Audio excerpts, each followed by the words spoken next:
All right, welcome back in Live Now. I'm Austin Westfall. There's always so much to cover in the Middle East. It's always tough to decide where to start, but Alon and I are going to do our best. Alon Burstein joining me as always. Good to see you, Alon.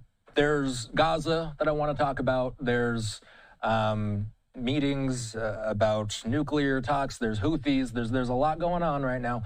We are going to start with Iran, though. Let's talk about where Iran's stockpile of enriched uranium is located. That was what was in the headlines today. Parts of Iran's stockpile of near weapons-grade enriched uranium apparently survived last month's U.S. airstrikes and could be accessed by Tehran's nuclear engineers. That's according to a senior Israeli official. The Islamic Republic's nuclear program was set back at least 2 years, the official told reporters in a Wednesday briefing. This is all according to the Times of Israel. So, Alon, apparently some of this enriched uranium was too deep to be hit, and it is now accessible. My question for you is, does this mean that the U.S. strikes were not a success? How would you label it? It's good to see you, Austin. You know, as so many things happen in the Middle East, but this is one of the more, I would say, acute examples. It really depends on who you listen to. Very often there's a debate between countries. In this case, there appears to be a debate between the political establishment in the United States and in Israel and the intelligence establishment, both in the United States and in Israel. The political leadership, Benjamin Netanyahu and Donald Trump, both and their government have repeatedly said that the nuclear program was destroyed. Then the intelligence agencies have come out and said, well, no, actually it was set back. Possibly the enriched uranium was moved. Then they said it wasn't moved, it was moved. Trump was accusing the different media outlets of publishing things that were not founded, et cetera, et cetera. Where most agencies seem to be zeroing in is on saying that at least some of the enriched uranium, and some reports are saying actually quite a large amount, upwards of 400 kilos of the enriched uranium, had survived, actually not in Fordo. It survived in the underground facilities in Isfahan. Now, what does that mean? Again, it depends who you're listening to. Most agencies do believe that the amount of damage that was done by the United States and by Israel in the attacks not only buried that enriched uranium in a way that would be hard for Iran to access it, but also set it back in terms of its ability to continuously enrich the uranium and also to then process that into a nuclear weapon. So very, very likely the attacks did set Iran back. Very likely the attacks have brought Iran to the place that it will possibly be willing to accept different terms and sign an agreement with the United States. Did it destroy Iran's nuclear program? At this point, most intelligence agencies are agreeing that it has not. And as you said, this report came out in Israel and it was quoting also senior Israeli officials, which is usually a code for the Israeli prime minister. So even the political establishment is starting to say, yes, we did not destroy all the uranium. In that same report, that same senior Israeli official actually said, and we knew that, and it would have been impossible to destroy. So seemingly saying that Israel and the United States already knew that in advance, which says that possibly the aim was actually just to hold them back for a few years. Then, you know, going back to your question, so was it a success or a failure? If the aim was to hold them back for a few years, success. If the aim was to destroy them, failure. If the aim was for what President Trump actually said it was, to apply military pressure, possibly to destroy them, but mostly to bring them back towards a diplomatic resolution, maybe more of a success, but we'll see if that resolution does happen. So, the U.S. and Iran went after each other because of Iran's nuclear program. It was all over. And by the way, the 12-Day War was about this as well. It was about ramping down the nuclear program. So have there been any diplomatic discussions? Has there been any reporting to suggest that any diplomatic discussions have been making any headway? Has there been any progress toward a diplomatic solution to ramping down the program? Has there been any significant updates regarding that? So far, so surprisingly not. Both sides said that they were going to start talks again, and there were rumors that there was already sort of like lower level discussions, but really everything's being overshadowed by the conversations that are going on between Israeli Prime Minister Netanyahu and President Trump.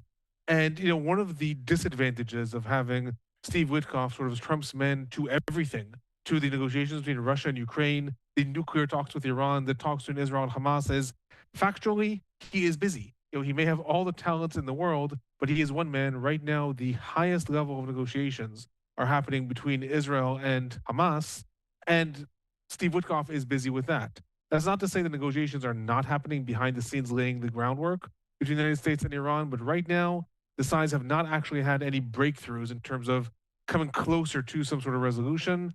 I will say that it is very likely that the sides are waiting to see what happens in the Israel-Hamas war, because that will have an effect.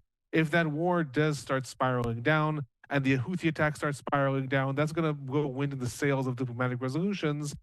Alternatively, if the negotiations break down and all of a sudden there's more Houthi attacks and possibly militias in Iraq, that's going to throw wind into the sails of ongoing fighting that may escalate again with Iran.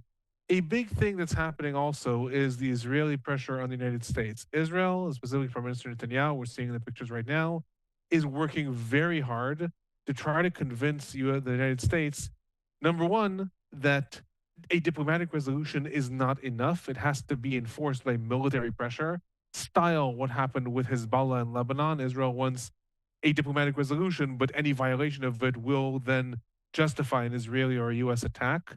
And two, Israel wants Iran to be compelled to agree to what's called the Libyan model, which is not just to agree to not enrich uranium, to actually have the United States or credible international actors come into the country, go into those facilities, and physically remove the uranium the same way it happened in Libya in 2003. Israel's trying to pressure the United States into that. At this point, I would be very surprised if the United States does get pressured into that. I think Trump at this point wants to go ahead with a deal and not start imposing new terms on Iran. But again, I think everyone's waiting to see where the winds are blowing in the Middle East. Are we all of a sudden going to have an expansion of the Abraham Accords and a new era of peace in the Middle East, or are we going to go more to the winds of war? That's going to have a major impact on the talks between the United States and Iran. Let's expand our scope to Yemen. This is what we're hearing from Reuters. The Houthis are back in the news. Let's play some catch-up, Alon. The Iran-backed Houthis reached a ceasefire agreement with the U.S. back in May, and then they stopped their attacks on commercial ships in the Red Sea as a result of that. They stopped for 2 months. But this week, however, they attacked and sank 2 vessels, killed at least 4 people, according to the Times of Israel. Alon, Israel has told the U.S. that ongoing Houthi assaults on shipping can no longer remain solely an Israeli problem. Where does it feel like this Houthi problem is heading? Could we see more U.S. strikes in Yemen? Does it feel that way? So I'll say just that not only did they sink 2 ships and kill 4 sailors, but 6 sailors are reportedly also kidnapped and are currently being held by the Houthis from the second ship. So that has the potential to escalate to a much larger situation. The Houthi situation is interesting because the United States took some very, very drastically different turns throughout the war. The Houthis began their attacks on commercial vessels in the Red Sea already on October 27th of 2023. Just as the war started to escalate and Israel invaded Gaza, the Houthis started their attacks. Then the United States, under U.S. President Biden at the time, organized a regional coalition and started defending ships and also attacking the Houthis. And then it seemed like under Trump, probably this would escalate even further. Instead, Trump took an entirely different turn and actually signed a separate agreement with the Houthis, not even informing Israel about that, and leaving Israel sort of out of the equation. The Houthis continued to fire missiles at Israel, and Trump made a deal with them, meanwhile, to stop attacking commercial ships and U.S. interests. And then seemingly that ended there. What did happen, though, is the moment the United States launched the attacks in Iran, the Houthis said, as far as they're concerned, the United States has now escalated the situation in the Middle East, and they consider that deal null and void. Now, is it null and void? The Houthis do not want to get the United States to start attacking back. So they're, at this point, I would say, unlikely, or at least until now, they have not attacked explicitly U.S. interests or U.S. ships or the U.S. military. But the situation is extremely volatile because the Houthis remain, at this point, one of Iran's strongest proxies in the Middle East that can still wreak havoc on international commerce and make a name for themselves in terms of you mess with Iran, then you have a problem in the world. They had set up Hezbollah for that. They had set up their proxies in Syria for that. Those two, no longer options. So it is not surprising the Houthis have escalated their attacks both on ships. I will say also in firing missiles at Israel. On average, I would say every other day, 1 to 2 ballistic missiles are fired from Yemen onto Israel. Drones are intercepted constantly. This is Iran's way of saying our proxies are down in the Middle East, but just remember, you can still run into problems if you attack us. So, which I don't think people understand, by the way. There was a ceasefire between Israel and Iran, but the Houthis are still shooting missiles at Israel. Absolutely, because in theory, the Houthis are a separate entity. This is the advantage of proxy wars, right? I mean, taking us back to the Cold War era, right? The United States and Soviet Union are not attacking each other. They're just funding other people who are attacking each other in the name or in the interests of. So similarly, here we have these proxy wars that are going on. But again, at this point, it very much depends on where the winds are going to blow with regards to the Israel-Hamas situation, because the Houthis, until now, every time there was a ceasefire between Israel and Hamas, the Houthis honored it too. So I think that's one of the reasons the United States is not getting engaged right now, because the United States knows that if a ceasefire does come to pass with Israel and Hamas, then that's going to affect the Houthis as well. That may just be a way to spiral down. It's important to remember that unlike Hezbollah and unlike even Hamas, the Houthis control a much larger entity in Yemen. They are, de facto control half the country. So the United States, again, you can carry out these attacks Israel carried out over the last week, over 80 airstrikes in Yemen at different ports. But this is like attacking a country. It's not attacking a small organization. And so both the United States and Israel don't really have an answer as to how do you just stop the Houthis from firing these missiles. You're not going to take over all of Yemen unless, you could, but it would require a major military intervention. So I think both sides would like to see the situation just spiral down. But it really depends on what happens in the war in Gaza. Again, I keep on bringing us back to that because, as you know, everything gets being pulled back to that situation. Yeah. Before we go, we do have to talk about Gaza. Axios got this scoop. Senior U.S., Israeli, and Qatari officials held secret talks at the White House on Tuesday that focused on the key remaining sticking point for a long-sought ceasefire and hostage deal. Axios says that 3 of 4 areas of disagreement were resolved this week. I feel like we've been here before, Alon. How many times have you and I sat here and discussed a ceasefire deal being close? Am I being too cynical? Or is there actually a real reason this time to believe that we might be on the cusp of real progress? So, it's impossible to not be cynical because really we're again talking about a rehashing of the rehashing of the rehash of the initial deal that initially was supposed to be come to pass already well over a year ago, back in May of 2024. Right? We're still negotiating the implementation of that deal, and each time we're having small tweaks to it on either side. So it's impossible to not be cynical about that on the one hand. On the other hand, the situation has changed very, very dramatically. First of all, because with the attacks on Iran and the fact that the United States did, quote unquote, do Israel a favor and attack Fordo in response to Israel's requests and Israel launching the war with Iran, the United States is now in the position to come back to Israel and say, we did that for you.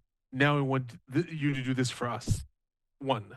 2, there is a fact also that the war in Gaza, the ongoing fighting, is, according to the Israeli military, at a stalemate at this point. The Israeli military, the chief of staff, has come to the Israeli government and has said, right now, the 2 missions that you have for us in Gaza, destroying Hamas and saving the hostages, are in collision with each other. We cannot proceed anymore. Israel has invaded 65 to 70% of the Gaza Strip.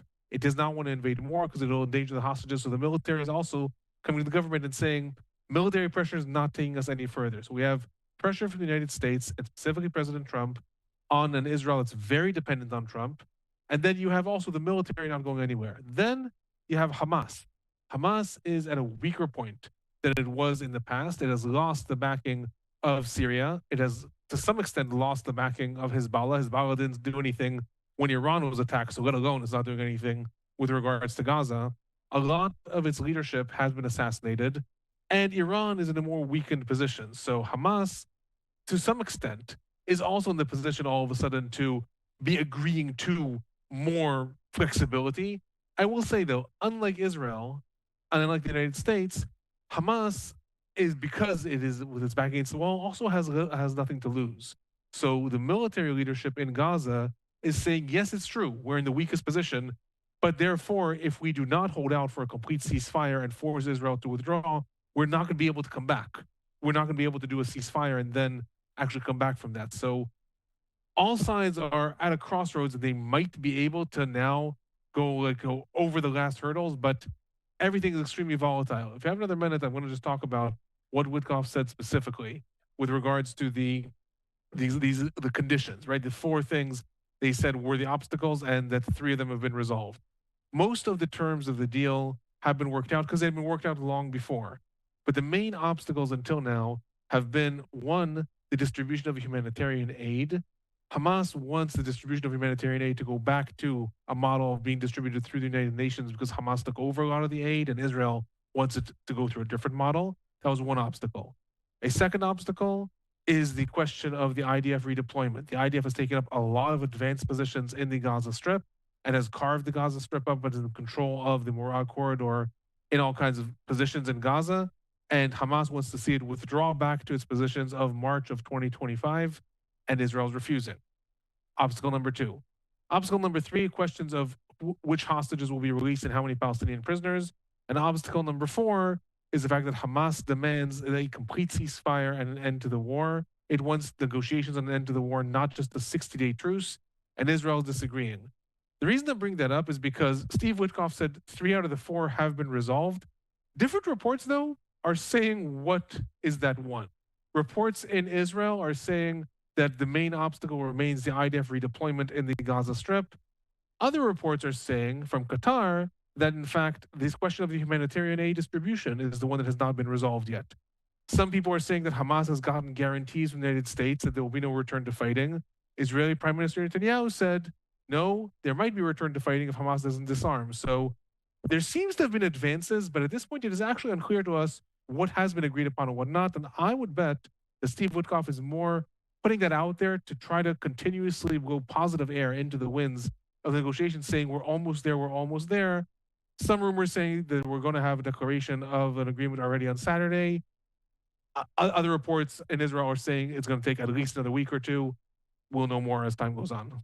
As you like to say, it remains to be seen, and we will see. Alon, as always, the always informative Alon Burstein. By the way, if you want to give him a follow on his personal YouTube account, he uploads his own Middle East updates.